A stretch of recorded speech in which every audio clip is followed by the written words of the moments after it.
Cher peuple gabonais, j'ai vraiment mal pour l'avenir de notre pays parce que notre pays est dirigé par des perfides trompeurs qui ne sont là pour leur intérêt personnel. Comment vous pouvez comprendre que pour faire un référendum, on dépense 27 milliards pour une population de 2 millions, sachant que le Sénégal, qui a une population de 19 millions, a fait un référendum en 2016 qui a coûté 2 milliards.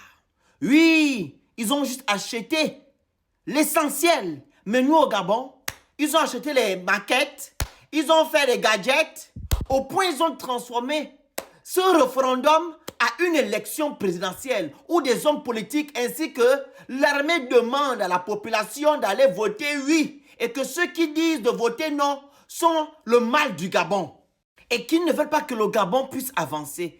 Quelle incongruité! Alors, dans un pays qui se respecte, les hommes politiques ainsi que le président de la transition et l'armée devaient être neutres. Organiser juste le référendum, expliquer aux Gabonais l'esprit de ce référendum et les enjeux de ce référendum afin que les Gabonais eux-mêmes se lèvent pour aller choisir le oui ou le non. Ben non! C'est une élection présidentielle. À un moment donné, les Gabonais ont du mal à manger. Ils vont même déterrer la nourriture avariée pour pouvoir combattre la misère. On ne peut pas mettre cet argent là-bas. Ou du moins, payer le rappel des Gabonais qui travaillent sans salaire depuis plus de 10 ans. À un moment donné, on nous dit que non, le Gabon n'a pas d'argent. Donc, il y a seulement l'argent pour les systèmes Bongo PDG Oligui et les faux opposants. Et pendant ce temps, les Gabonais n'ont rien. Et ce qui est encore triste, c'est que le Parti démocratique gabonais soutient le oui au référendum. Ça veut dire que non, il y a quelque chose derrière. Et quand vous voyez ce parti-là aller à gauche, vous devez aller à droite.